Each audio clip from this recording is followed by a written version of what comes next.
એ મારા કાન રે કુંવર ને કોની નજર લાગી ગઈ, મારા કાન રે કુંવર ને કોની નજર લાગી ગઈ, મારા કાન રે કુંવર ને કોની નજર લાગી ગઈ, મારા કાન રે કુંવર ને કોની નજર લાગી ગઈ. વૈદ બોલાવું જોશ જોવાડું તું શું જાણે સઈ, વૈદ બોલાવું જોશ જોવાડું તું શું જાણે સઈ, મારા કાન રે કુંવર ને કોની નજર લાગી ગઈ, મારા કાન રે કુંવર ને કોની નજર લાગી ગઈ.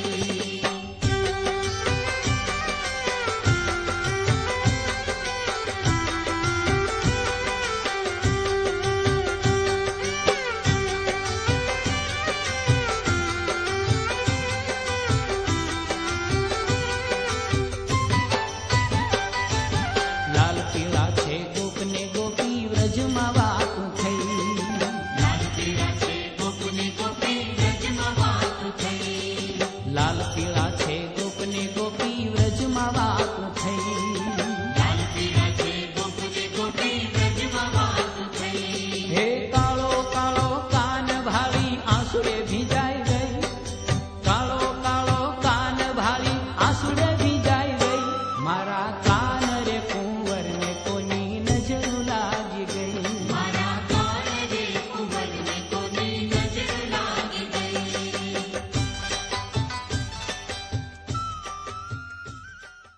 धीश की जय। बोलो ना जय तो बोलो। सभी मंडल की बहनों से, सभी वैष्णव से निवेदन है कि इतनी जोर से जय जयकार होना चाहिए कि अपने जय जयकार की आवाज़ जूनागढ़ तक पहुंचना चाहिए। बोलिए श्री वल्लभाधीश की कि अकोला में प्रथम बार पूज्यपाद गोस्वामी 108 श्री पीयूष कुमार जी महोदय श्री परिजन सहित पधारे हैं।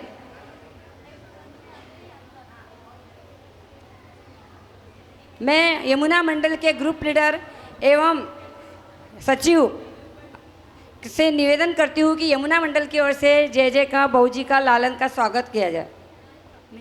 कि आप युगल स्वरूप से एक बार स्टेज पे आ जाए तो यमुना मंडल आपका स्वागत करना चाहती है। युगल स्वरूप से सामने आ जाए तो फिर तुरंत नहीं, उसके बाद में तुरंत ही जय जय के वचनामृत भी होने वाले हैं ना। बोलो बाके बिहारी लाल की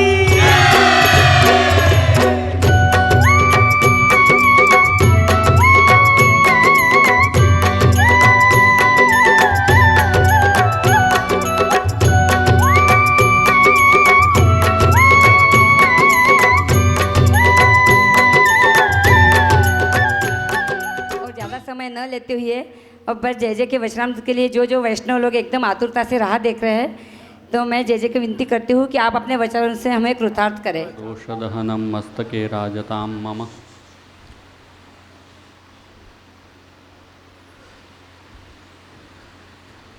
कल हमने पुष्टि मार्ग को समझने के लिए ज़्यादा नहीं आवाज़ थोड़ा दूर रखना आवश्यक है मेरे लिए, थोड़ा दूर ले लेना। पुष्टि मार्गीय साधना का आधार श्री महाप्रभु जी के ग्रंथ हैं। उन्हीं के द्वारा हमारा वास्तविक मार्ग क्या है, हमारा कर्तव्य क्या है, ये बात हम समझ पाएंगे। इसका विचार कल हमने किया। कल पाठशाला की भी कुछ चर्चा हुई और यहाँ अकोला में भी पाठशाला का प्रारंभ होने जा रहा है शनि रविवार से, तो उसका उद्घाटन भी कल हमने किया। पाठशाला की जो प्रवृत्ति है उसमें हमने जो अभ्यासक्रम रखा है उसमें सर्वप्रथम महत्व हम इस बात को देते हैं कि जो श्री महाप्रभु जी के ग्रंथ हैं, पाठ हैं, स्तोत्र हैं, उनको मुख पाठ किया जाए एवं उनका पाठ उच्चार शुद्धि पूर्वक किया जाए। क्योंकि हम श्री वल्लभ की वाणी का जितनी निकटता से स्पर्श करेंगे इतना ही हमारे अंतःकरण में पुष्टि भक्ति सिद्धांत एवं पुष्टि भक्ति भाव दृढ़ होगा। उच्चार शुद्धि पे हम बहुत ध्यान देते हैं। और ऐसे प्रयास रहते हैं कि क्योंकि बहुत प्रचलित जब पाठ हो जाते हैं और कर्णोपकर्ण सुनते हुए जब हम पाठ करते हैं तो कई बार उच्चार में अशुद्धियाँ आती है और पता नहीं यहाँ वो गेम खेली जाती है नहीं, पर एक टेलीफोन नाम की गेम होती है। कई लोग बैठते हैं, एक के बाद एक शुरुआत में कोई एक शब्द कहता है या वाक्य कहता है, फिर दूसरे के कान में कहता है, तीसरे के कान में कहता है, 10वें के कान में जाते जाते बहुत शब्द बदल जाते हैं उसमें। फिर पहले ने क्या कहा था उससे बहुत ही अंतर वो 10वें स्तर पे आ जाता है। तो मार्ग के सिद्धांतों की भी यही स्थिति होती है। मार्ग बहुत लंबा चलता है, बहुत समय व्यतीत होता है, उसके बाद मूल में कही गई बात बहुत अंतर के रूप में वो 10वीं या 15वीं पीढ़ी तक आते आते बदल जाती है। इसी तरह उच्चार शुद्धि में भी एक व्यक्ति बोल रहा है, उसको सुन के हम बोल रहे हैं, तो कई बार जो शब्द उचित नहीं है उस तरह से उसका प्रयोग हम करने लग जाते हैं। जैसे मैं आपको एक उदाहरण दूंगा।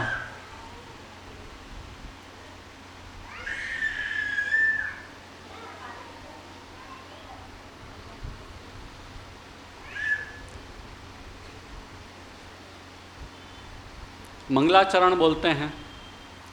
मंगलाचरण में अज्ञान तिमिरांधस्य ये जो श्लोक है उसमें हम बोलते हैं श्री गुरुवे नमः, तस्मै श्री गुरुवे नमः बोलते हैं ना। अब गुरुवे शब्द नहीं है, वास्तव में गुरवे शब्द है। तस्मै श्री गुरवे नमः ये संस्कृत भाषा की दृष्टि से गुरुवे शब्द होता ही नहीं है, गुरवे होता है। आपको अजीब लगेगा ना कि ये क्या बात हुई। मैं आपको दृष्टांत देता हूँ। जैसे गणपतये नमः बोलते हैं, गणपतये नमः, रमापतये नमः, पार्वती पतये नमः, ये प्रयोग होते हैं ना। तो गणपति या रमापति या पार्वतीपति शब्द है, पर वो पतये हो जाता है, तो जो ई है उसका अय हो जाता है और पतये हो जाता है। इसी तरह से गुरु जो शब्द है उसका अव होके गुरवे हो जाता है। तो शुद्ध उच्चार है तस्मै श्री गुरवे नमः। कोई शंका मत करना इस बात में, ये हकीकत है कि गुरवे ही शब्द हैं। और आज के बाद जब भी ये उच्चार करें तब अज्ञान तिमिरांधस्य ज्ञानांजन शलाकया चक्षुरुन्मीलितं येन तस्मै श्री गुरवे नमः ये उच्चार करें। इसी तरह सहस्त्र शब्द हम बोलते हैं, तो सहस्त्र शब्द नहीं है, सहस्र। चतुर्भिश्च चतुर्भिश्च चतुर्भिश्च नमामि हृदय शेषे लीला क्षीराब्धिशायिनम लक्ष्मी सहस्र लीलाभि सेव्यमानम कलानिधिम। ये छोटी छोटी बातें हैं। ये पाठशाला के माध्यम से हम बालकों को इसका अभ्यास कराते हैं और उच्चार शुद्धि होती है। उच्चार शुद्धि होने के बाद वो जो पाठ कर रहे हैं वो मुखपाठ होता है। जब मुखपाठ होता है उसके बाद उसको समझने की तत्परता, जिज्ञासा उन बच्चों में पैदा होती है और वो बच्चे उसका ज्ञान प्राप्त करते हैं। ये पूरी पाठशाला की प्रक्रिया है। ये मात्र पाठशाला की प्रक्रिया है ऐसी बात नहीं है, बड़ों के लिए भी वास्तव में ये प्रक्रिया उचित है कि हम सर्वप्रथम श्री वल्लभ की वाणी का पाठ शुद्ध उच्चार से करें, उसको स्मरण में रखें और उसके बाद उसके शब्दों के आकलन पूर्वक उसका अभ्यास करें। श्री महाप्रभु जी ने अपनी प्रमाण व्यवस्था को स्पष्ट करते हुए एक बहुत ही सुंदर आज्ञा करी है। भगवत शास्त्रम आज्ञाय विचार्य च पुनः पुनः। महाप्रभु जी आज्ञा करते हैं कि मैं जो ये ग्रंथों का प्रणयन कर रहा हूँ या जो बात कह रहा हूँ वो मैंने ऐसे ही मन में सोच दी, कल्पना हो गई और मैंने कह दी, ऐसी बात नहीं है। परंतु भगवत शास्त्र, गीता, भागवत, ब्रह्मसूत्र, वेद, इन सारे शास्त्रों का व्यवस्थित अभ्यास किया, आकलन किया, उसके ऊपर पुनः पुनः विचार किया। उसके बाद भी महाप्रभु जी आज्ञा करते हैं कि विचार करने के बाद भी ये संभव है कि गलती रह जाए समझने में, तो प्रभु ने जो आज्ञा करी साक्षात प्रकट हो गए जगन्नाथ जी के प्रसंग में। एकम शास्त्रम देवकी पुत्र गीतम एको देवो देवकी पुत्र एव मंत्रोप्येकस्तस्य नामानि यानि कर्माप्येकम तस्य देवस्य सेवा। तो आचार्य चरण आज्ञा करते हैं कि जब जगन्नाथ जी ने ये आज्ञा कर दी तब मैं संतुष्ट हूँ कि मैंने जो शास्त्र का अध्ययन किया है और पुनः पुनः विचार के बाद जो मैंने निर्धार किया है सिद्धांतों का, उसको जगन्नाथ जी ने मान्यता दी है।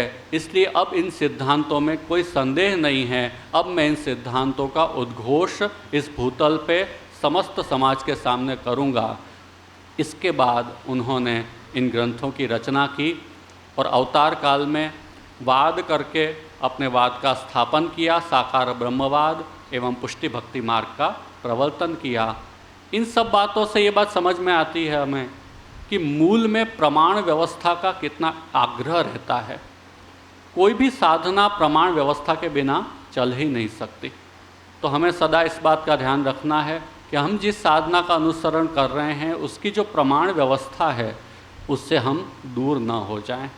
कोई बात वल्लभ ने कही हो और वो बदलती हुई आज की स्थिति में हमारे सामने कोई अलग रूप में आ गई हो तो हमें पुनः अन्वेषण करना होगा, पुनः सोचना होगा, पुनः समझना होगा, उन मूल पे जाके सच्ची बात को समझना होगा कि श्री वल्लभ ने पहली बार जो कहा है वो क्या है। उसको समझेंगे तभी हम सच्चे मार्ग को समझ पाएंगे। इस अभिगम के साथ प्रत्येक वैष्णव को सदा ही अपनी वैष्णवता का निर्वहन करना है। कल जो बात हुई थी, ग्रंथ अपार हैं, बहुत सारे ग्रंथ हैं, षोडश ग्रंथ, वो भी 16 ग्रंथ हैं। उन ग्रंथों में महाप्रभु जी ने अलग अलग विषयों पे अपने सिद्धांत प्रकट किए हैं। उनका विश्लेषण किया जाए तो भी एक प्रवचन सत्र उसके लिए कम पड़ जाए। आज मात्र हम आश्रय पक्ष पे विचार करेंगे। कल सुशीला बहन ने कहा था कि आश्रय पक्ष की दृढ़ता के लिए कुछ उद्बोधन आवश्यक है। उन्होंने यहाँ की समस्या कही, शायद सर्वत्र ये स्थितियाँ हैं कि आश्रय पक्ष जो है वो हम कई बार समझ नहीं पाते हैं। एक बात बहुत ही स्पष्ट मैं आपको बताऊं, एक ही उदाहरण आपको दूंगा।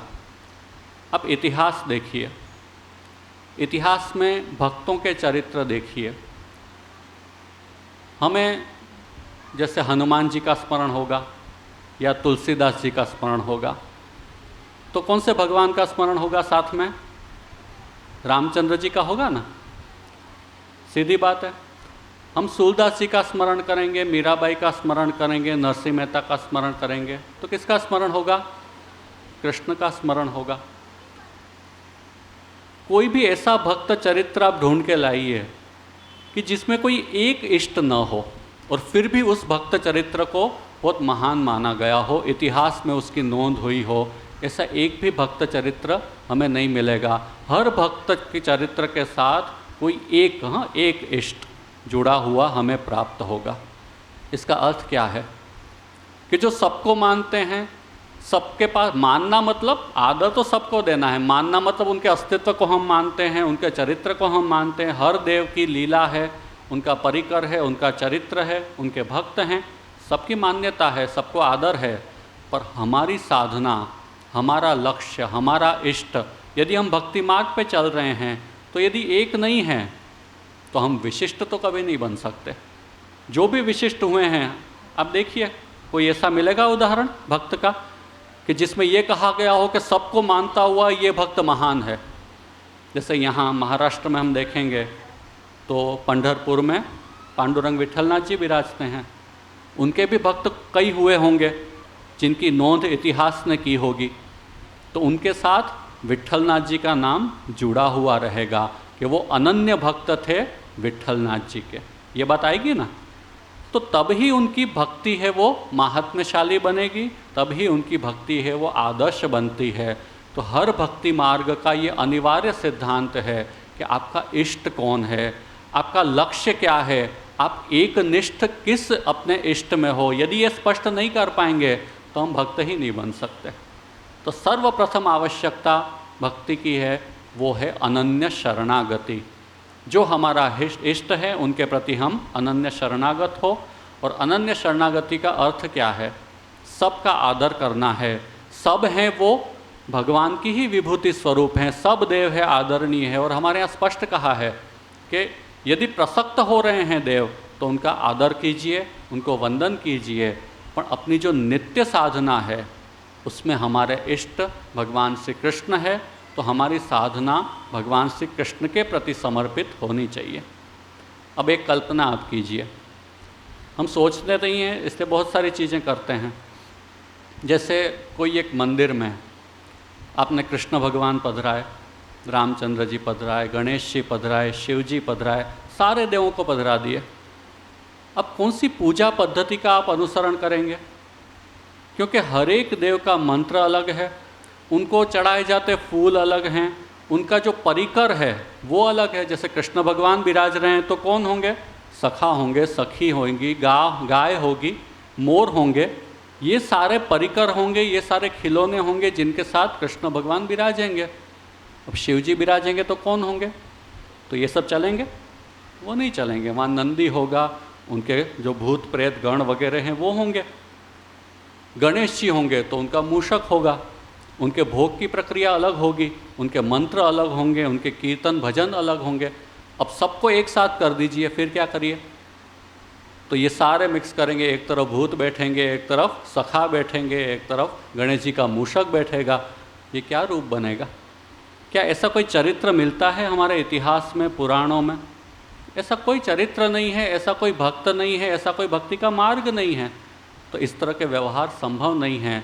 आप निश्चय कीजिए कि हमारे इष्ट ये हैं, उस इष्ट के अनुरूप हम दीक्षा लेंगे, उन इष्ट के अनुरूप हम उस दीक्षा पद्धति के साथ जुड़ी हुई साधना का पालन करेंगे और निरंतर उस इष्ट के साथ हम अपने आप को जुड़ा हुआ महसूस करेंगे।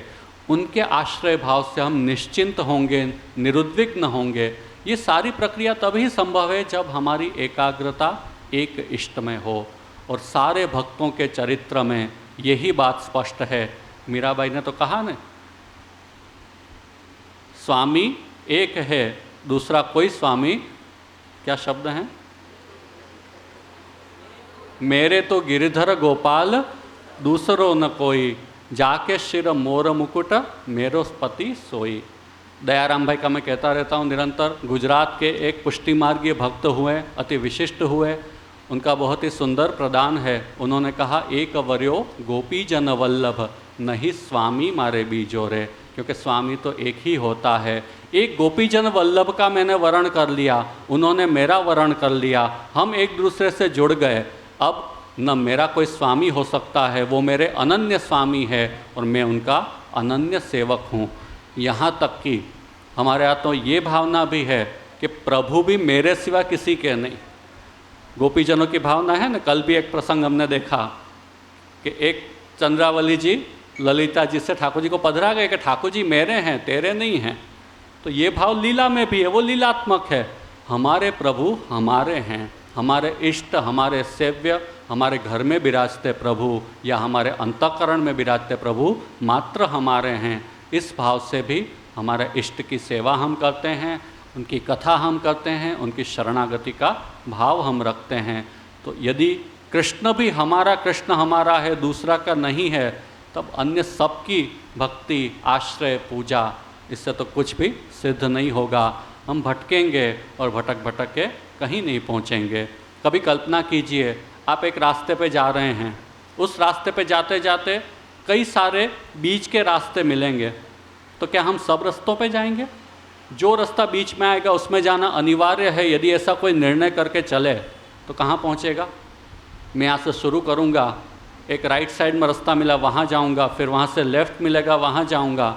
यदि सब जगह जाऊँगा, मैं कहूँ मैं तो सबको मानता हूँ, मैं तो सब रास्ते पे चलता हूँ, वो चलते चलते चलते मुझे खुद पता नहीं चलेगा मैं कहाँ पहुँचा, मुझे कहाँ पहुँचना था, क्या लक्ष्य है, और लक्ष्य प्राप्ति के बाद क्या परिणाम प्राप्त होगा।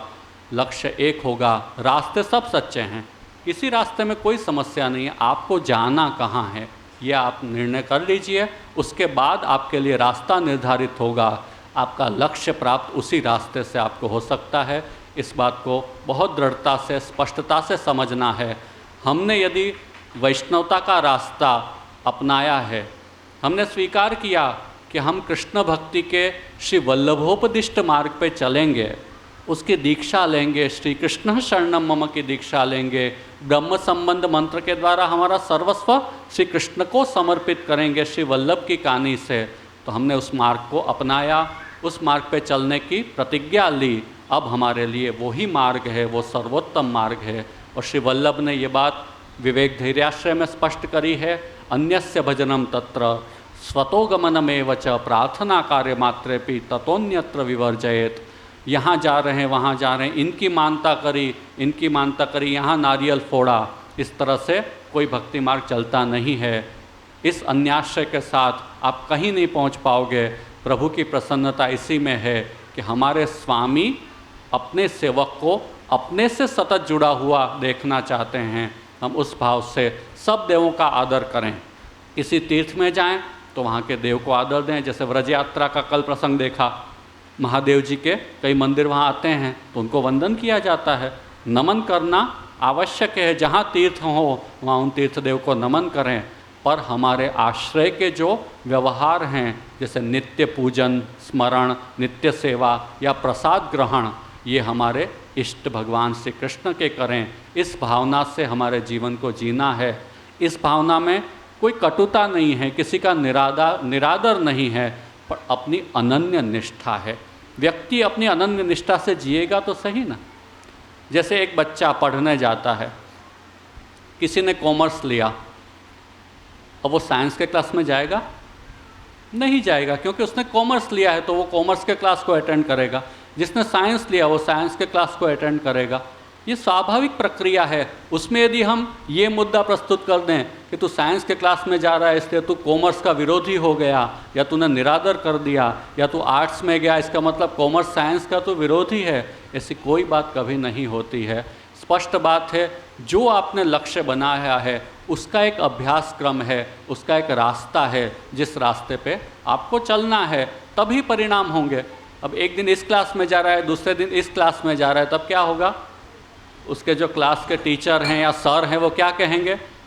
तुझे इसी तरह पढ़ना है तो उससे अच्छा तो छोड़ दे पढ़ाई, क्योंकि तू न कॉमर्स पढ़ पाएगा, न तो साइंस पढ़ पाएगा, न तो इंजीनियर बन पाएगा, न तो डॉक्टर बन पाएगा, न तो चार्टर्ड अकाउंटेंट बन पाएगा, कुछ भी नहीं कर पाएगा यदि सब तरफ इस तरह से भटकता रहा। और एक को पकड़ के चला तो कहीं न कहीं उत्तम लक्ष्य को अवश्य प्राप्त करेगा, फिर जो भी बनेगा वो उत्तम ही होगा। तो ये अभिगम हमारे जीवन में हर क्षेत्र में हमने रखा है, हर क्षेत्र में इस अभिगम के साथ हम जीते हैं। तो हमारी धार्मिकता में, हमारी भक्ति में, हमारी वैष्णवता में इस अभिगम को क्यों नहीं लाएं? ये बहुत ज़रूरी है। यही अभिगम श्री वल्लभ ने हमें बताया है, अपने ग्रंथों में बताया है। कृष्णाश्रय ग्रंथ का पाठ कीजिए। कृष्णाश्रय में वल्लभ कृष्ण एव गतिर्मम, निरंतर उसका अवगाहन किया है, उसका अभ्यास किया है। सब कुछ सर्व मार्ग नष्ट हैं, किसी मार्ग से मेरा उद्धार नहीं होगा, कृष्ण ही मेरी गति है। ये काल कलिकाल है, कलिकाल दुष्ट काल है, कलिकाल में दोष है। सब कुछ होते हुए भी यदि कृष्ण मेरी गति है तो मुझे चिंता करने का कोई कारण नहीं है। तीर्थ मेरा उद्धार नहीं कर सकते, क्योंकि तीर्थ का सामर्थ्य भी लुप्त हो चुका है। तीर्थों में भी दुष्ट लोगों की, दोषपूर्ण लोगों की भरमार हो चुकी है। कृष्ण एव गतिर्मम, कृष्ण ही मेरी गति। कृष्ण एव का मतलब है ही, एव का मतलब है इतर व्यावर्तन, दूसरा कुछ नहीं, कृष्ण ही मेरी गति है। ये वल्लभ ने भी कहा है, तो अपने गुरु ने कहा, अपने पूर्वज भक्तों ने कहा, सब ने इस बात को जिया है। कुमनदास जी ने कहा, भक्तन को कहा सीकरी काम, आवत जात पन्हैया टूटी विसर गयो हरि नाम। बादशाह ने बुलाया, वहाँ गए, वहाँ भी यही कहा कि मुझे तो मेरे हरि से काम है, उनका गुणगान छूट गया, मुझे आपसे क्या मतलब है, तुम्हारा मुंह देखना पड़ा, मुझे कष्ट हुआ क्योंकि मेरा कृष्ण स्मरण छूटा। तो उनका लक्ष्य है कृष्ण, उनका जीवन है कृष्ण। हमारे पूर्वज भक्तों ने इसको जिया है, आज हम जिएंगे तब उस आनंद का अंश ही, वो पूर्ण आनंद प्राप्त हो न हो जैसी पात्रता होगी, पर उस आनंद का अंश भी, उस निर्भयता का अंश भी यदि हमें प्राप्त हो पाया तो हमारा परम सौभाग्य होगा। पर वो हो तभी सकता है जब उन पूर्वज आचार्य और भक्तों के चरित्रों से, उनके सिद्धांतों से, उनके उपदेशों से हम प्रेरणा लें और हमारा अभिगम स्पष्ट रखें कि उस मार्ग पे हमको चलना है जिस मार्ग को उन्होंने बताया है, जिस मार्ग को उन्होंने जिया है और उस जीवन के द्वारा उन्होंने श्रेष्ठ परिणाम प्राप्त किए हैं। तो मेरी खूब खूब शुभकामना। विशेष तो विषय लेके कभी चर्चा करेंगे, आज कीर्तन रसास्वादन विशेष करेंगे। और सब वैष्णवों से यही आग्रह है कि हमारा मार्ग दिव्य है। श्री वल्लभ ने सुविचारित रूप से संपूर्ण शास्त्रों का अध्ययन करके गीता का सार, ऐसा पुष्टि भक्ति मार्ग हमारे लिए प्रकट किया है। गीता का सार ऐसा अष्टाक्षर दीक्षा मंत्र हमें प्रदान किया है, जो गीता के उपदेश के द्वारा अर्जुन को तो बहुत बाद में समझ में आया, शरणागति का बोध, जो हमें प्रारंभ में श्री वल्लभ ने समझा दिया कि श्री कृष्ण की शरणागति से श्रेष्ठ कोई साधन हो नहीं सकता। वो मार्ग हमें प्राप्त हुआ है। सदा उस मार्ग के प्रतीक कंठ में अवश्य धारण करें। जो भाई वैष्णव, पुरुष वैष्णव हैं, अवसर विशेष में तो अवश्य ही मस्तक पे तिलक धारण करें और भगवत शरणागति का ये भाव सतत स्मरण में रखें, सतत अष्टाक्षर का स्मरण करें। प्रभु यदि घर में विराजते हों तो परम सौभाग्य का विषय है, उनके सन्मुख सब रहें। श्री वल्लभ की कृपा आप सब पर सदा बनी रहे। विशेष कभी किसी ग्रंथ के साथ पुनः मिलना होगा तो कभी प्रवचन सत्र या किसी रूप में फिर मिलेंगे। श्री वल्लभ की कृपा से आप सब श्री वल्लभ सिद्धांत निष्ठ हों, इसी शुभकामना के साथ विराम लेता हूँ। श्री वल्लभाधीश की जय। सकते हैं, प्रश्न हो किसी को तो पूछ सकते हैं। है किसी को प्रश्न कोई?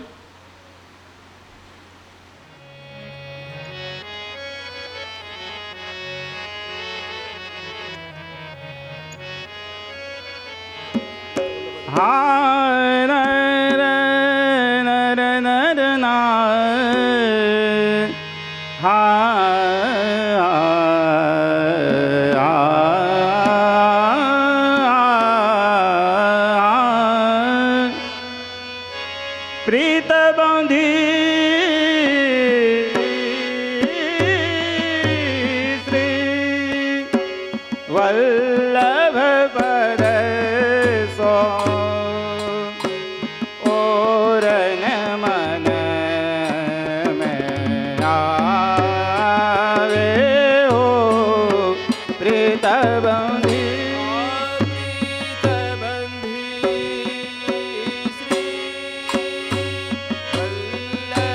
पद सो और मन में आवे हो पढ़ पुराण घट दर्शननी के जो कछु को बतावे हो प्रीत बंधी।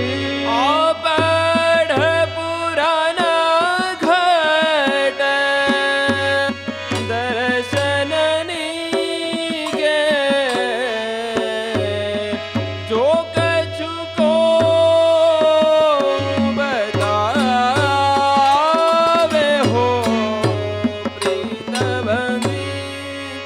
जब ते आऊंगी कार कियो है मेरो तब ते अन्य न सुहावे हो। आज ते आऊंगी कार कियो है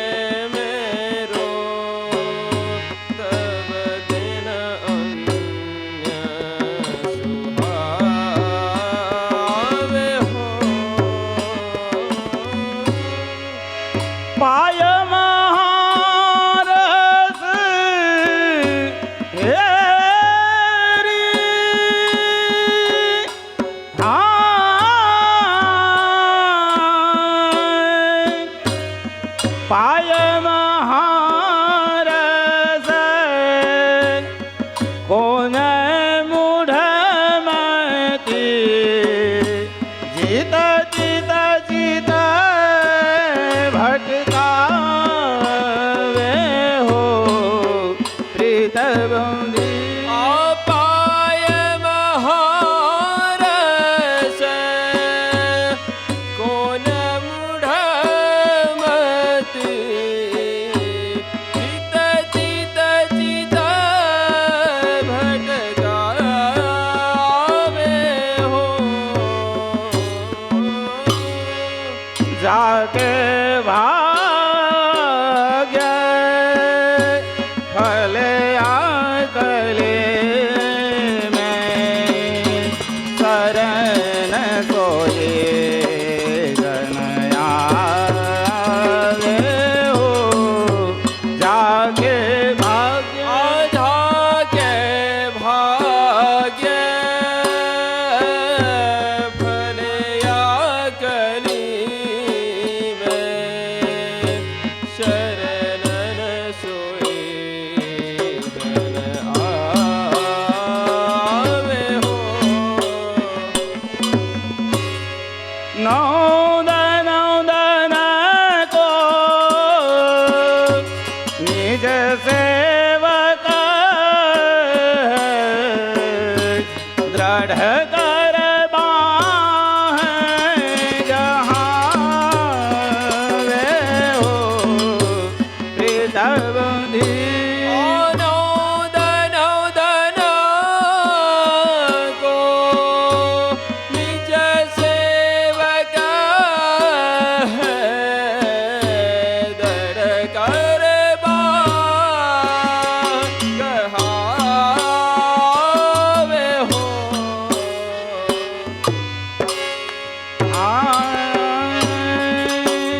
जिनको करो जिनको करो भूल मन का जिनको करो भूल मन का निश्चय कर श्रुति गावे जिनको जिनको करो भूल मन का जिनको करो भूल मन का निश्चय कर श्रुति गावे हो रसिका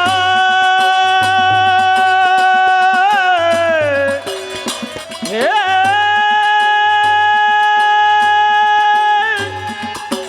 हे रसिक सदा फल रूप हाँ रसिक सदा फल रूप जान के ले संग हुल रावे प्रीत बंधी हो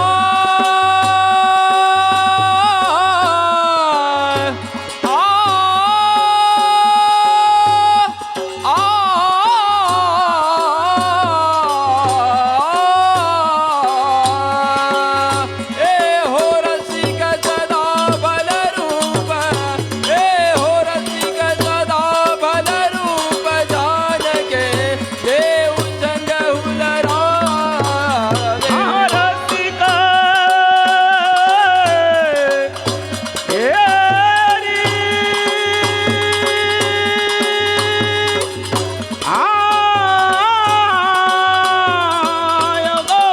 रसिक सदा फल रूप रसिक सदा फल रूप जान के ले संग हुल रावे प्रीत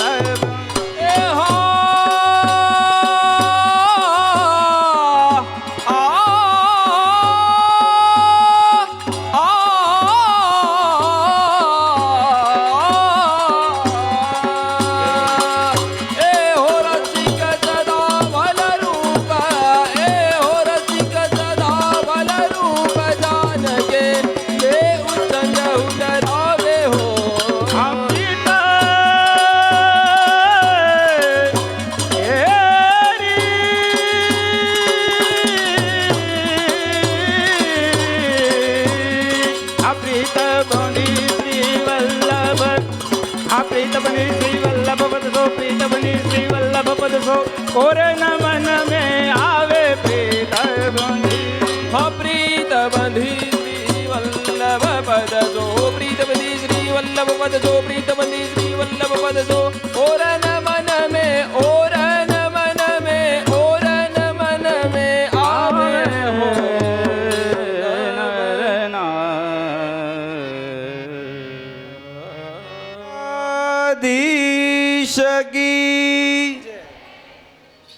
બપોરે પ્રસાદ નથી લીધા લાગતો કોઈ.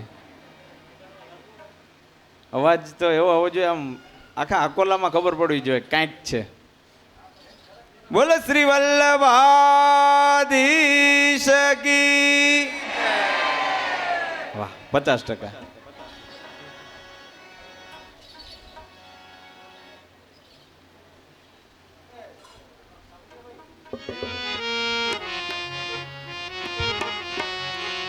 આ ढाडी लीला शू छे, ढाडी लीला क्या है, ये मैं हमको आपको ये वल्लभ कुल की वंशावली बोलने के बाद ही समझाऊंगा.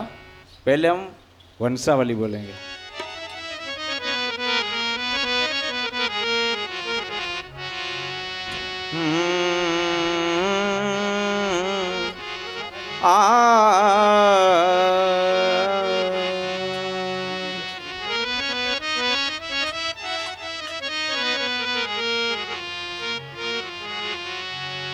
श्री वल्लभ पद पद्म रज वंदन की जय नित्य. श्री विठ्ठल वरजू सहित सदा वसो मम चित्त.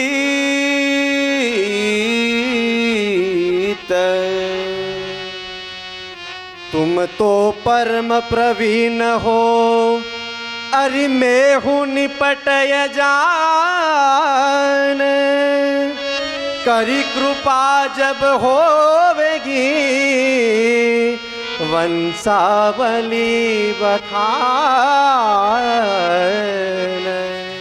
श्री पुरुषोत्तम निज धाम में कियो चित्त विचार. कृपा करी निज जीव पे लियो भूतल द्विजय अवतार. आगाव सुका करवाड़ में विप्र शिरोमणि जान. परम पवित्र जगत करन, तेलंग कूल बखान. हरि शाखा तेत्री जानिए, आ शाखा तेत्री जानिए. गोत्र सुभारद्वाज यजुर्वेद यरुत्री पर्व. द्विज कुल में द्विजराज. आयज्ञ नारायण जी भय मूल पुरुष जे है.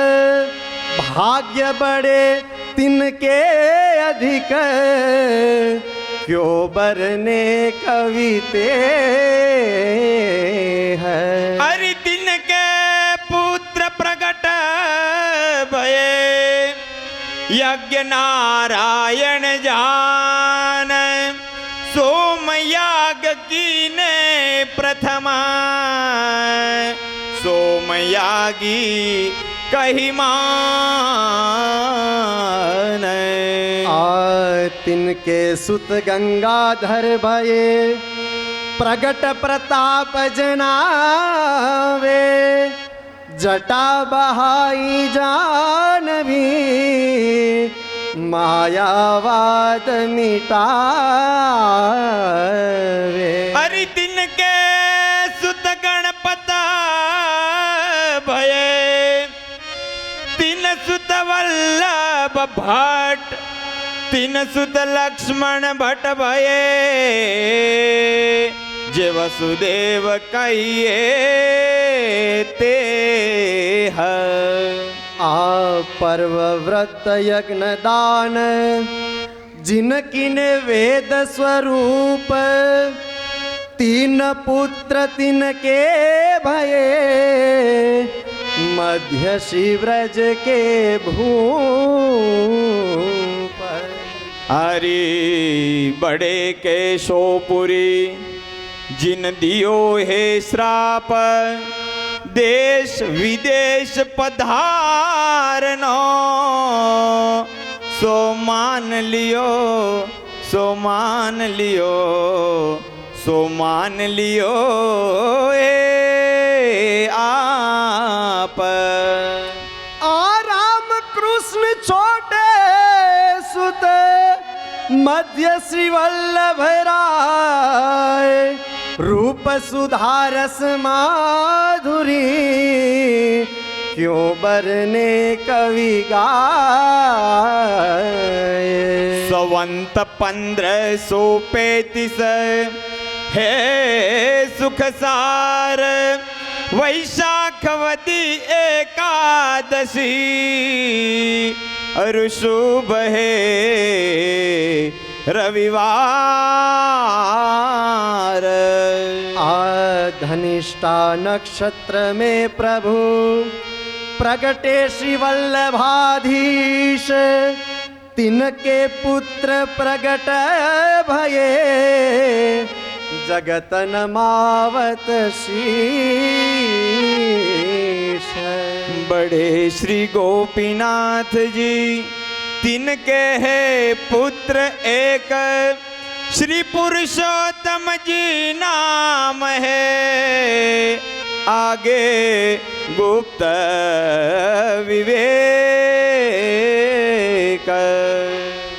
श्री वल्लभ जी के सुत भये, छोटे पुत्र विख्यात, नाम श्री विठल नाथ जी, तिनके है सूत सात।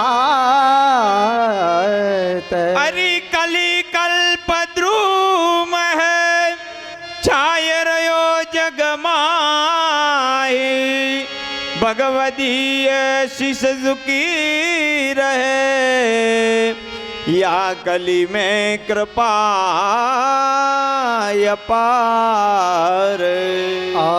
श्री गिरिधर जी बड़े, श्री गोविंद राय बखान, श्री बालकृष्ण गोकुलपति, जिन राख्यो जिन राख्यो जिन राख्यो है धर्म प्रमाण। पंचम श्री रघुनाथ जी, छठे श्री यदुनाथ, श्री घनश्याम छोटे सुत, सब विध सब विध सब विध पूर्ण काम।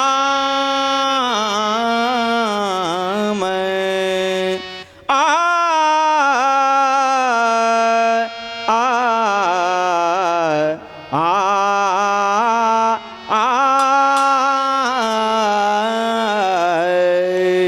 हरिराज के हम ढाडी, राज के हम ढाडी,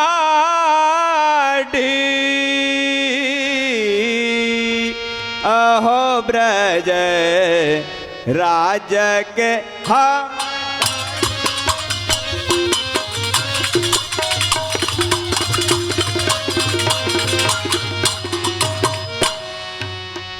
राज के हम ढाडी, श्री ब्रज राज के हम ढाडी, आओ ब्रज राज श्री ब्रज राज श्री ब्रज राज के हम ढाडी, राज के हम ढाडी, श्री ब्रज राज के हम ढाडी, श्री ब्रज राज के हम ढाडी, श्री ब्रज राज श्री ब्रज राज श्री ब्रज राज। बाला ही दे हरि बाला ही दे, गोविंद गुण गावत, बाला ही दे गोविंद भाई मेरी डाडी, हाँ श्वेत भाई मेरी डाडी।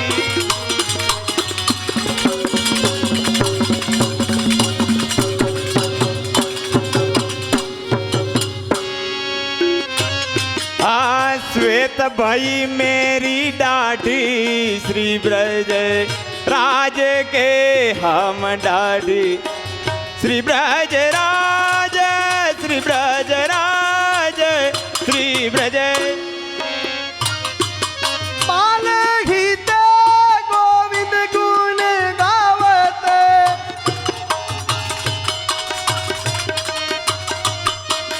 पालहित गोविंद गुण गावत, श्वेत भैये निडाढ़ी, यहाँ श्वेत भैये।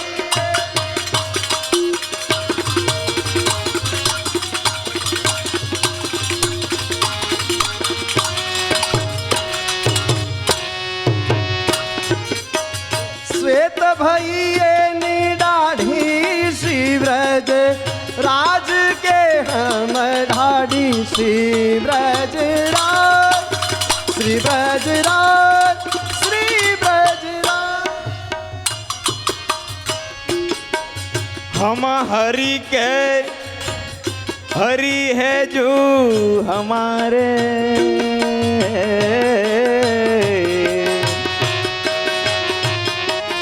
हम हरि के हरि है जो हमारे,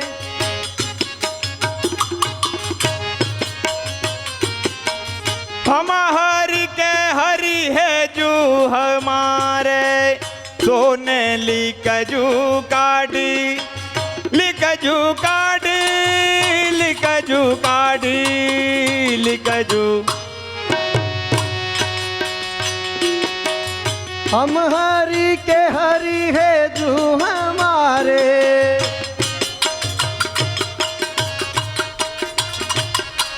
हम हरि के हरि है जो हमारे। सोने लिखजू काढ़ी, हम हरि के, हम हरि के, हम हरि के। दस गोपाल,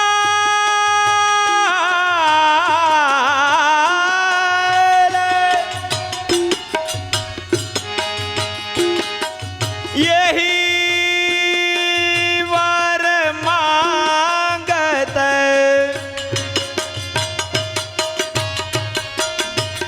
तेरी दास गोपाल यही वर मांगत। भक्ति प्रेम रस गाढ़ी, आ भक्ति प्रेम रस।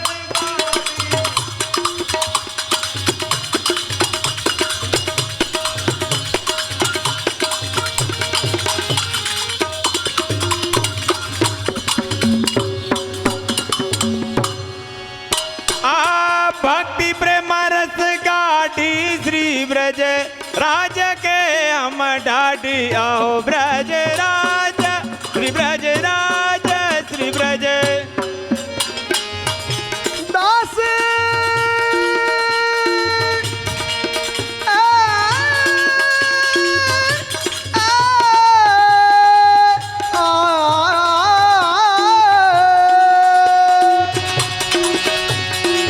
दास गोपाल यही वर मांगत, भक्ति प्रेम सुगाढ़ी, हाँ भक्ति प्रेम सु।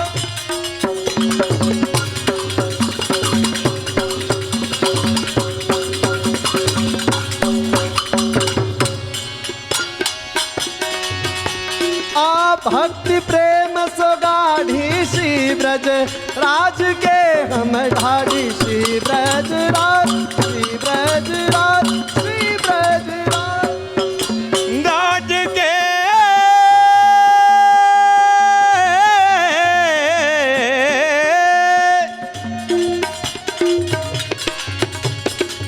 राज के हम ढाढ़ी, हरि राज के हम डाडी श्री ब्रज राज के हम डाडी ओ ब्रज राज श्री ब्रज राज श्री ब्रज।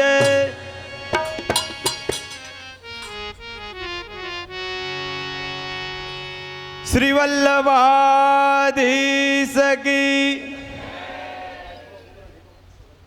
एक एक पद बोलाय ना हिंदी में क्या, जब जब एक एक पद बोले जय घोष ज्यादा से ज्यादा होना चाहिए। गुजराती में चालશે?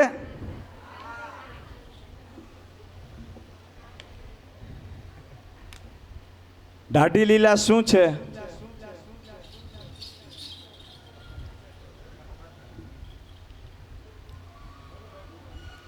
ખ્યાલ છે ને આપને બધાને?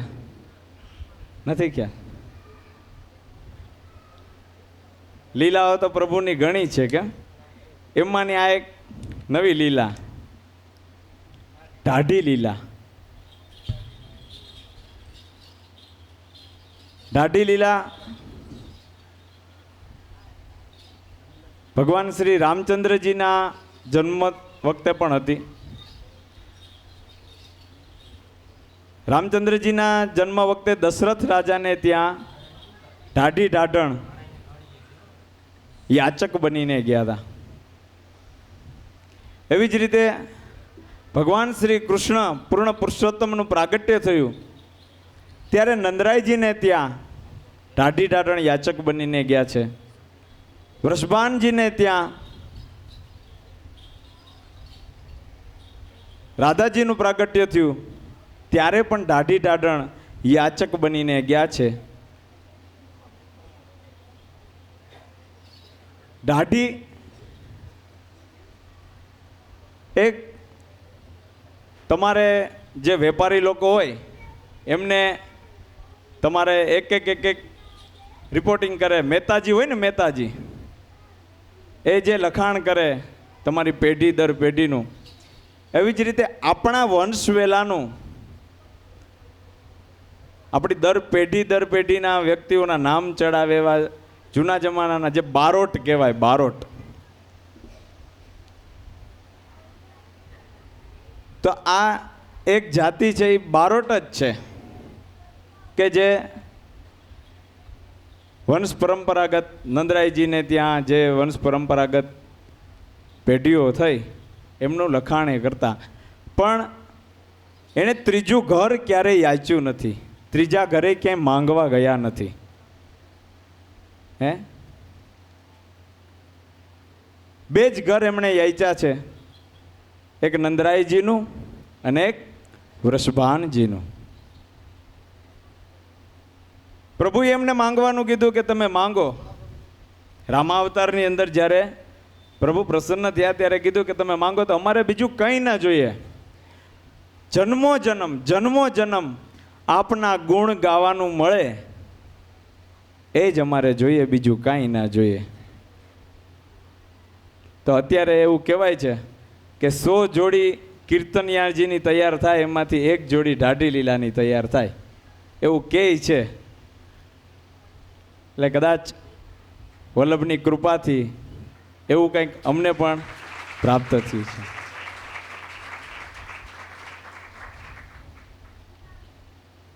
પુષ્ટિ માર્ગ મળવો તો કઠિન છે, પણ અહીંયા તો વલ્લભ સાક્ષાત આપણી સામે બિરાજે છે, આપણી સાથે બિરાજે છે. આનાથી ઉત્તમ આપણો દિવસ કયો? અકોલા માટે તો આજે લગભગ 12 વર્ષે મનોરથ પૂરો થયો એવો મને ખ્યાલ છે. હે, 12 વર્ષે પણ વલ્લભ એમનો મનોરથ પૂરો કરવા આવ્યા. તો ભરતભાઈના પણ આ અહોભાગ્ય કહેવાય. ભરતભાઈની સાથે સાથે આપણે તમામ વૈષ્ણવજનોના પણ અહોભાગ્ય કહેવાય કે વલ્લભ આપણા ઘરે બિરાજ્યા, પધાર્યા અને આવો આનંદ મેળ્યો. તો આ ઢાઢી લીલા છે. આની અંદર નંદરાયજીને ત્યાં જઈ અને ઢાઢી ઢાઢણ એટલા બધા પ્રભુના ગુણગાન ગાય છે, એટલા બધા પ્રભુના ગુણગાન ગાય છે. અને નંદરાયજી એમના ઉપર એટલા પ્રસન્ન થાય કે ઓહો, મારા લાલનના આટલા બધા વખાણ કરે છે. એમ હે, ગાયો કેટલું બધું દાન આપે છે, અઢળક દાન આપે છે.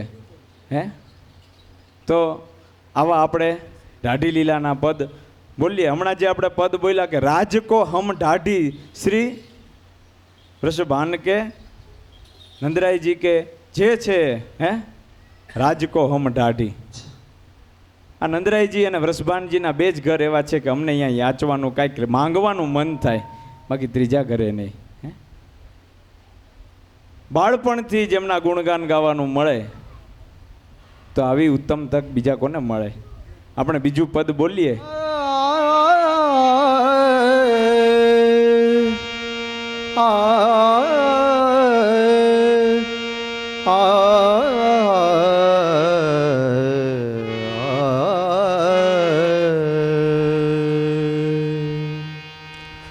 अग्नि से वेली मधी जब सीजे सुहाय, शीस काटे तो फल मिले, फल मुख बिन लावो जाए, फल मुख बिन खावो जाए.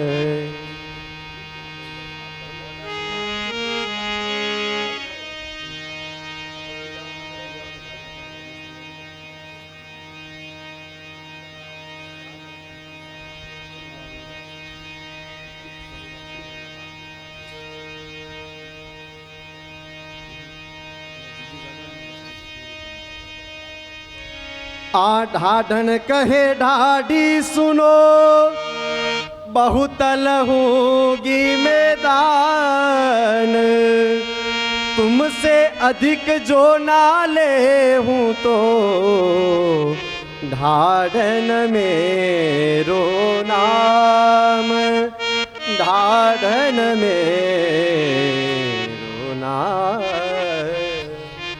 अरे प्रभु पासे काई नव मांगिए, एरी प्रभु पासे काई नव मांगिए,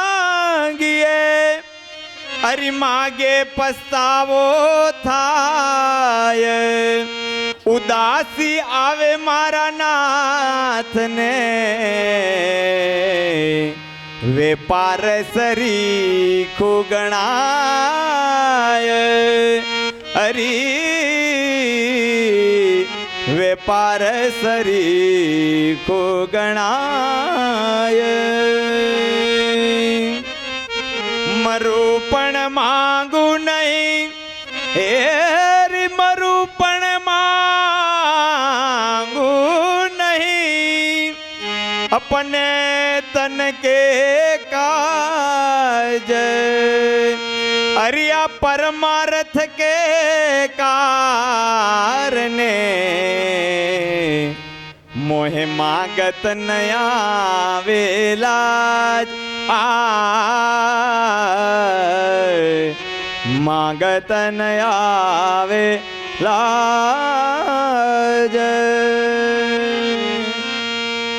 नंद वृष बान के बाट हम तो, अरिया नंद वृष बान के बाट हम तो श्री नंद वृष.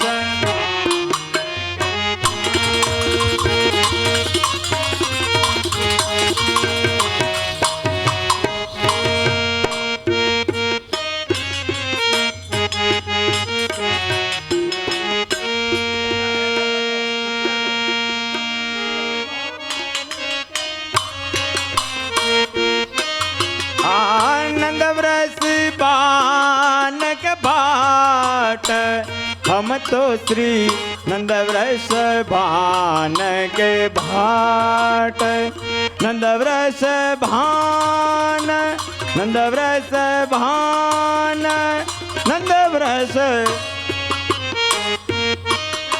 आनंद वृष भान के भाट,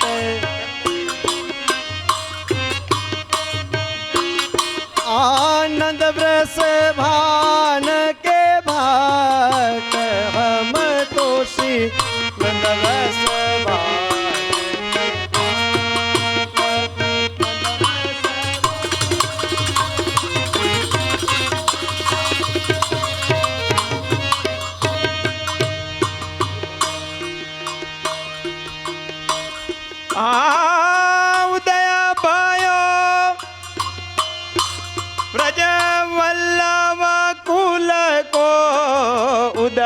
भयो व्रज वल्लभ कुल को मेटी हमारी नाट हे हाँ मेटी हमारी नाट हम तो श्री नंद वृष भान के भाट नंद वृष भान नंद वृष भान नंद वृष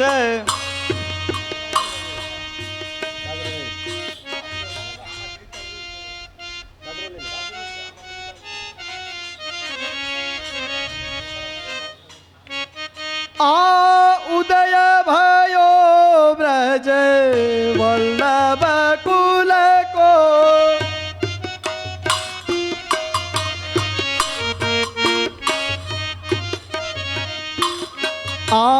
मेटी हमारी नाट मेटी हमारी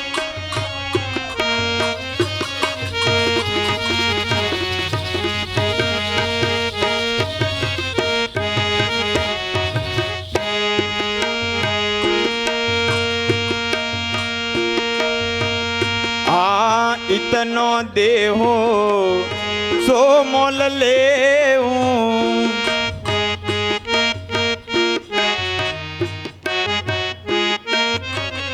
मथुरा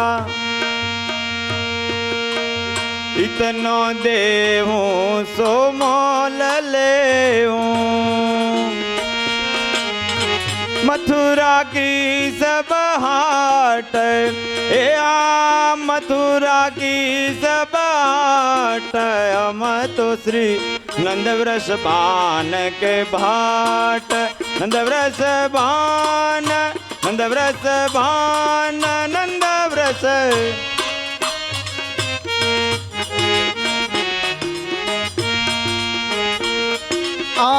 इंद्र कुबेर हमारे भाई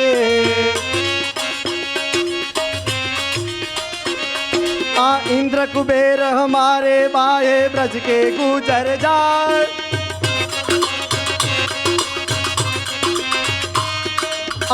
इंद्र कुबेर हमारे भाई ब्रज के गुजर जाट इंद्र कुबेर इंद्र कुबेर इंद्र कुबेर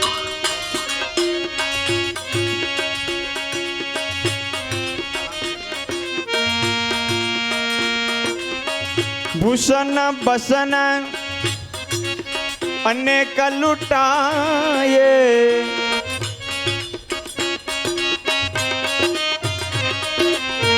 और गायन के ठाट गायन के ठाट गायन के ठाट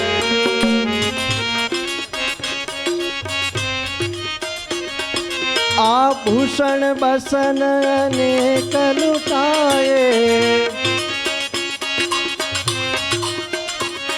आभूषण बसन अनेक लुटाए और गायन के ठाट गायन के ठाट गायन के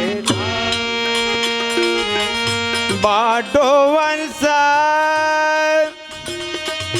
बाडो वंश बाडो वंश बाडो वंशरी वंश व्यास को बास चिर के घाट बास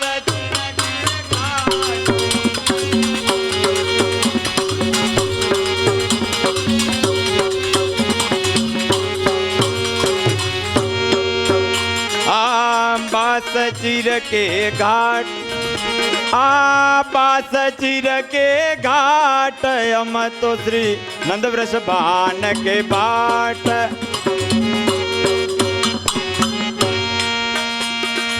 ए बाजो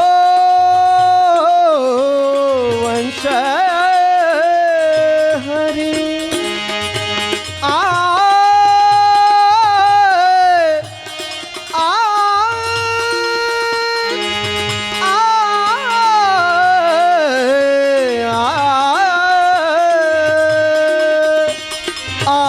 बाजो वंश हरि वंश व्यास को, पास चिर के घाट यहाँ